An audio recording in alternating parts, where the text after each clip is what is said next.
Seja muito bem-vindo, seja muito bem-vinda a mais um episódio do Está Escrito. Hoje, sexta-feira, último capítulo da nossa história, Aprendendo a se Comunicar.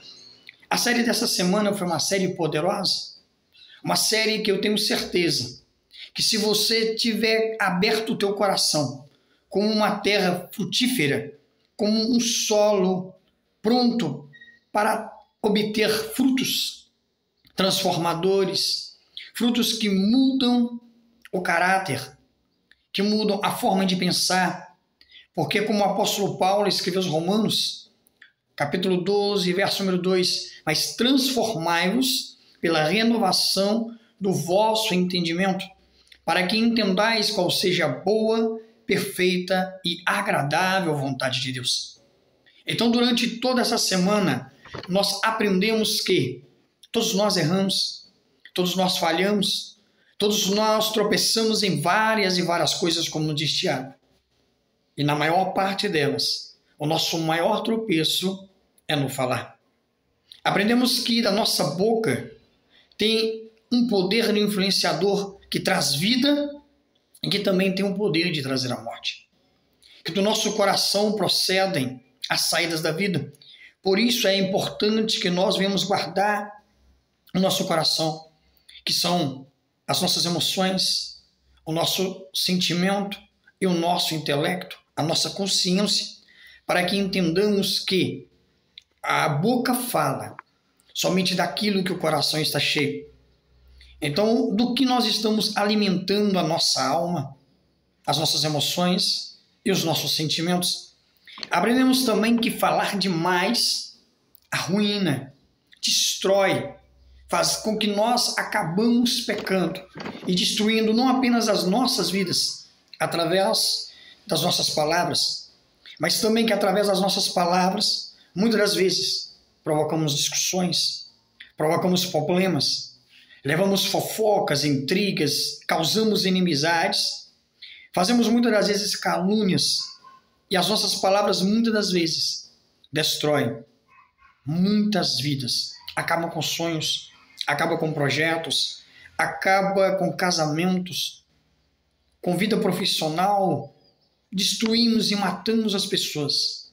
Muitas das vezes, talvez você pode pensar que nunca foi um homicida, porque você nunca tirou a vida de forma literalmente de alguém. Mas quem sabe quantas pessoas você matou o sonho? Quantas pessoas, eu e você, podemos ter destruídos os objetivos, os projetos, os planos, através das nossas palavras? Quantas amizades que foram destruídas por calúnias, por xingamentos, por desequilíbrio da nossa parte, alvejados pelo poder da nossa língua. Que se quisermos nos dar bem na vida, temos que aprender a sermos sábios, a sermos prudentes. E para sermos sábios e prudentes, devemos fazer que nem Davi, clamar a Deus para que coloque um guarda na nossa boca. Porque se nos quisermos ser sábios, quisermos ser prósperos, temos paz e prosperidade em nossa vida. Que as nossas palavras são capazes de transformar vidas, mas também são capazes de incendiar vidas, destruindo tudo aquilo que poderia ser a bênção para a vida delas. Que aprendemos que as nossas palavras devem ser equilibradas, temperadas com sal. Que devemos pensar naquilo que nós falamos, com quem falamos, como falamos. Quantas das vezes, com o coração cheio de intenções, talvez até positivas, querendo aconselhar, querendo ajudar os nossos filhos, nós os magoamos. Quantas das vezes nós agredimos verbalmente as pessoas que nós mais amamos, por sermos desequilibrados, por sermos incapazes de nos colocarmos no lugar de quem está ouvindo, sem empatia, sem misericórdia, sem flexibilidade alguma. Falamos para fora, mas muitas das vezes não conseguimos encaixar em nossa vida aquilo que nós mesmos proferimos na vida das pessoas. Que nós temos que aprender que o nosso falar tem um poder de transformação, de impulsionamento, de trazer vidas para outras pessoas, de trazer saúde física, mental, intelectual, espiritual, psicológica, psíquica, que da nossa boca pode surgir um manancial que venha trazer solução para a vida daquele que está sedento, precisando de uma palavra para mudar a história da sua vida. Que as nossas palavras também tenham o poder de se tornar uma árvore de vida, trazendo alimento para aqueles que estão necessitados de uma palavra transformadora para a vida deles. Que não devemos nos auto-vangloriar, que não devemos de forma alguma buscar elogios próprios, se autopropagar, se achar melhor do que os outros, porque a palavra, Paulo exorta dizendo, preferir os outros em honra, colocar os outros em primeiro lugar, porque aquele que não sabe servir, ele não serve para nada. Então nós devemos aprender que não vale a pena ser agressivo em nossos diálogos, que não devemos de forma alguma, em uma conversa, principalmente uma conversa com o objetivo de solucionar problemas, sermos sarcásticos, sermos irônicos, sermos críticos, sermos desequilibrados, com gritos, com berros, com ofensas, com zombarias, como o apóstolo Paulo escreveu que de forma alguma saia da nossa boca nenhuma palavra torpe. Lembre-se que a palavra torpe no original em que for escrita vem de torpeza, podridão. Então toda zombaria, toda crítica, toda a forma escarnecedora de falar com alguém, toda vez que nós desprezamos alguém, ofendemos alguém, criticamos alguém, apontamos alguém, nós estamos trazendo diante dele, diante dela, palavras torpes, ofensivas, agressivas. E quantas famílias que foram quebradas ao meio por causa dessas agressividades verbais. Filhos agredindo pais, pais agredindo filhos, esposa, marido, amigos. Quantas vezes nós atrapalhamos as nossas próprias vidas? Que nós venhamos aprender a fundo na palavra que pode transformar a vida de cada um. Nós venhamos aprender de maneira sobrenatural a colocar em prática tudo aquilo que nós aprendemos na palavra. Que nós venhamos fugir de pessoas que têm um ar de superioridade, se afastar de pessoas que são egocêntricas, de pessoas que só falam mal de outras pessoas, que criticam outras pessoas, que zombam de outras pessoas, de pessoas que aumentam as coisas que escutam, que diminuem coisas que escutam, porque a melhor resposta, a maioria das vezes, é o silêncio. E uma resposta branda, ela desvia o furor, ela evita confusões. Então, muitas das vezes, é melhor ter paz do que ter razão. Muitas das vezes é melhor abrir mão de um momento de razão para ter um resto da vida em paz. Não estou falando de se ocultar. Não estou falando de morrer por dentro. Estou falando de seguir a paz com todos e a santificação, sem a qual ninguém verá o Senhor. Hebreus 12:14 nos diz essa palavra. Então devemos ter paz em casa, paz no trabalho, paz com os vizinhos, paz com a nossa liderança, paz com todos. Que nós devemos parar de gritar, parar de ofender, parar de só procurar defeito nas pessoas, porque, como a própria palavra diz, para de colocar um binóculo para enxergar o cisco no olho das pessoas, enquanto existe uma enorme trave em nossos olhos.